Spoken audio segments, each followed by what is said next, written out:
ये गाथा ऋषि जड़भरत एवं राजा रहुगढ़ के मध्य हुए उस संवाद का वृत्तांत है जो रूप और अरूप के सनातन द्वंद्व पर एक गहन शास्त्रीय अध्ययन प्रस्तुत करता है।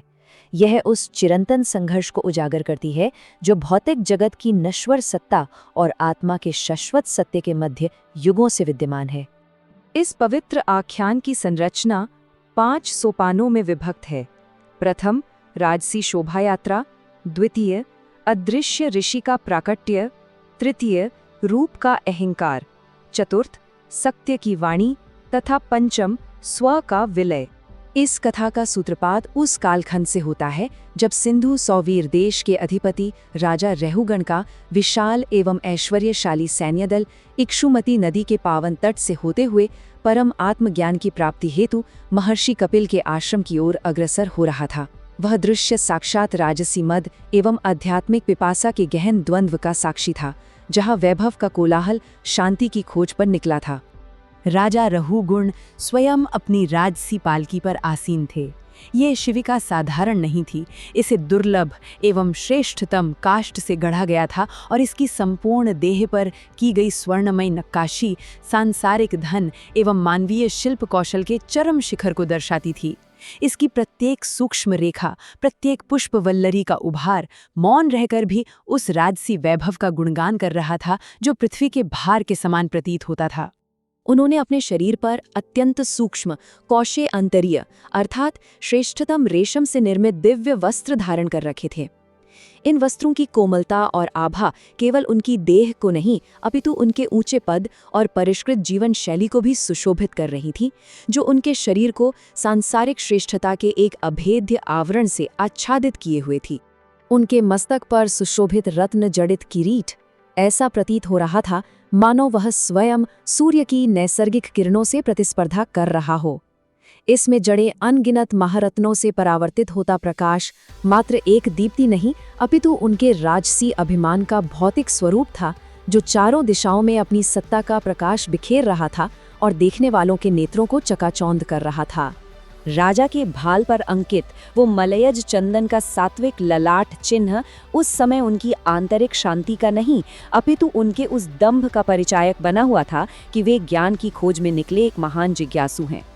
वो पवित्र चिन्ह ज्ञान की विनम्र खोज का नहीं अपितु एक अभिमानी यात्रा का प्रतीक बन गया था। राजा के पार्श्व में तथा अग्रभाग में चल रहे रक्षक और सेवक अपनी धूमिल धातुओं के सघन वर्म आवरण अर्थात भारी कवचों में सुसज्जित थे। उनके प्रत्येक अनुशासित पदचाप के साथ उनके भारी कवच की खनक गूंजती थी, एक ऐसा नाद जो उस भौतिक शक्ति और सत्ता का उद्घोष था जो राजा के सांसारिक संसार को परिभाषित करती थी और पृथ्वी को कंपित करती प्रतीत होती थी। और उसी धूल भरे मार्ग पर उस समस्त वैभव और कोलाहल के मध्य एक ऐसा महापुरुष निश्चल भाव से विचरण कर रहा था जिसका स्वरूप साक्षात अव्यक्त ब्रह्म के समान था। वे थे आत्मलीन अवधूत जड़भरत, एक ऐसा अस्तित्व जिनका साधारण सा भौतिक रूप उनकी असीम, अप्रकट और ब्रह्मांडव्यापी आध्यात्मिक प्रकृति को अपने भीतर छिपाए हुए था। अव्यक्त ब्रह्म अर्थात वो अप्रकट, अनिर्वचनीय परम सत्य, एक ऐसा अस्तित्व जिसका बाहरी स्वरूप ये पंच भौतिक देह केवल एक पात्र है, केवल एक आवरण है, जिसके भीतर रूपहीन अनासक्त देशकाल से परे सार्वभौमिक चेतना निवास करती है। जड़ भरत इसी परम तत्व के मूर्त रूप थे। इन दोनों सत्ताओं के मध्य का अंतर गहन और अपरिमेय था। जहाँ राजा का मस्तक रत्न जड़ित किरीट के भार से दमक रहा था, वहीं जड़ भरत का संपूर्ण शरीर धूल से धूसर था, मानो राख के नीचे ढकी हुई कोई धधकती हुई आत्म अग्नि हो। जहाँ राजा का शरीर सूक्ष्म रेशमी वस्त्रों के आवरण में था, वहीं जड़ भरत ने केवल एक जीर्ण शीर्ण पुराना यज्ञोपवीत धारण कर रखा था।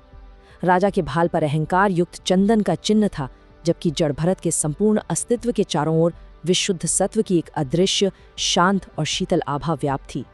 राजा भारी कवच पहने शस्त्रधारी रक्षकों के सैन्य समूह से घिरे थे और जड़ भरत वे अकेले थे, संसार के कोलाहल से पूर्णतः अनासक्त एकाकी विचरण कर रहे थे। यहीं से उस घटना का आरंभ होता है जहां रूप का अहंकार स्वरूप पर अज्ञान का आरोप करता है। जड़ भरत को बलपूर्वक श्रम कार्य में लगाया जाता है और राजा का क्रोध अज्ञानता से उत्पन्न होकर उस परम सत्य से टकराता है।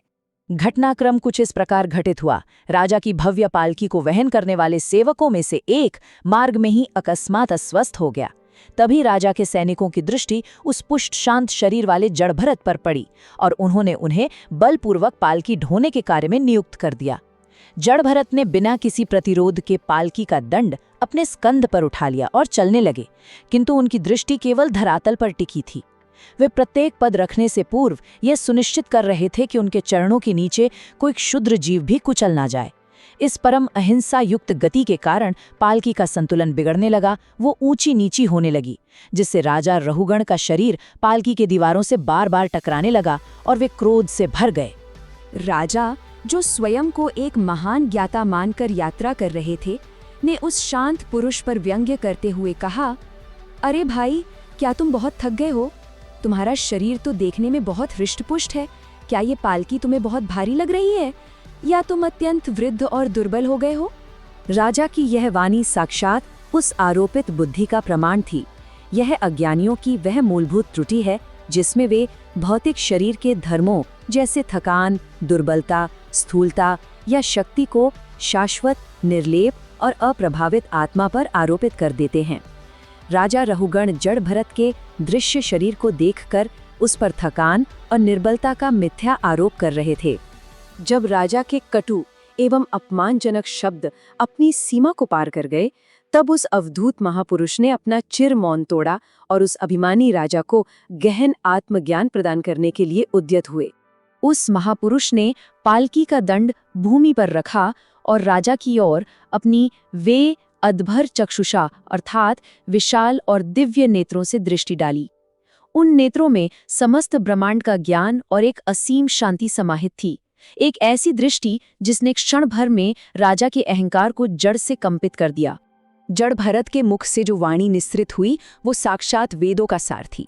उन्होंने शांत और गंभीर भाव से कहा, हे राजन, तुमने जो भी कहा कि मैं थक गया हूँ या ये पालकी भारी है, वो सब सत्य है, किंतु वो मेरे लिए सत्य नहीं, अपितु इस शरीर के लिए है। भार का अनुभव इस भौतिक देह को होता है, थकान जड़ इंद्रियों को होती है। मैं तो वो आत्मा हूँ जो इन सब से सर्वथा परे, असंग और केवल साक्षी मात्र है। जड़भरत ने राजा को आकाश और मेघों के दृष्टांत से समझाया। उन्होंने कहा, जिस प्रकार आकाश स्वयं में अत्यंत निर्मल, निर्विकार और निर्लेप है, किंतु जब उसमें कृष्ण वर्ण के मेघ उमड़ते हैं जो वायु के वेग से एक स्थान से दूसरे स्थान पर जाते हैं, तो मंदबुद्धि मनुष्य कहते हैं कि आकाश काला हो गया है। वास्तव में बादल आकाश को किंचित मात्र भी स्पर्श नहीं कर पाते। इसी प्रकार ये स्थूल शरीर उस दृष्टा आत्मा पर केवल एक आरोपण मात्र है। उन्होंने दूसरा दृष्टांत दिया कि जैसे वायु के चलने पर धूल के कण पवन के साथ उड़ते हैं, तब साधारण जन को ये प्रतीत होता है कि वायु मलिन हो गई है, किंतु वायु का स्वरूप स्वतः मलिन नहीं होता, वह तो केवल धूल के कणों का वहन कर रही होती है। ठीक उसी प्रकार ये आत्मा इस पंच महाभूतों से निर्मित रथ अर्थात इस शरीर का वहन कर रही है, परंतु उसके गुणों से लिप्त नहीं होती। इस ज्ञान के प्रकाश के प्रहार से राजा रहुगण का गहन रूपांतरण हुआ। उनका अभिमानी राजसी स्वरूप, उनका स्व एक विनम्र शिष्य की चेतना में पूर्णतः विलीन हो गया। राजा के अंतःकरण में एक आध्यात्मिक क्रांति घटित हुई। प्रथम चरण में अहंकार था, जब उन्होंने अपमान किया। द्वितीय चरण में ज्ञान का प्रकाश हुआ, जब उन्होंने उपदेश श्रवण किया। तृतीय चरण में गहन पश्चाताप जन्मा और उनका स्वर्ण किरीट अब उनके मस्तक पर सम्मान का नहीं, अपितु अज्ञान के भारी बोझ के समान लगने लगा।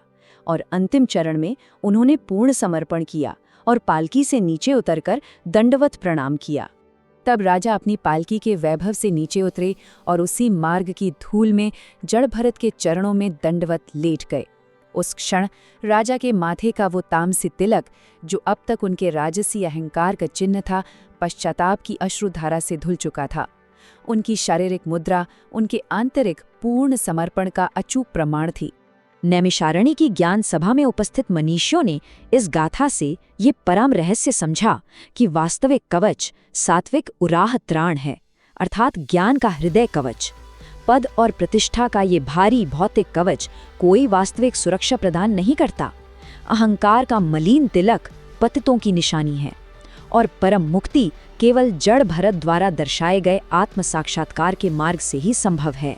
इस गाथा का अंतिम एवं सारभूत मर्म यही है कि चाहे बाहरी आवरण, पद और सत्ता कितनी ही वज्र के समान सुदृढ़ और अभेद्य क्यों न हो, यदि अंतःकरण में आत्मबोध का अभाव है तो वे सत्य की एक तर्कपूर्ण दृष्टि के समक्ष तिनके के समान बिखरकर नष्ट हो जाएंगे।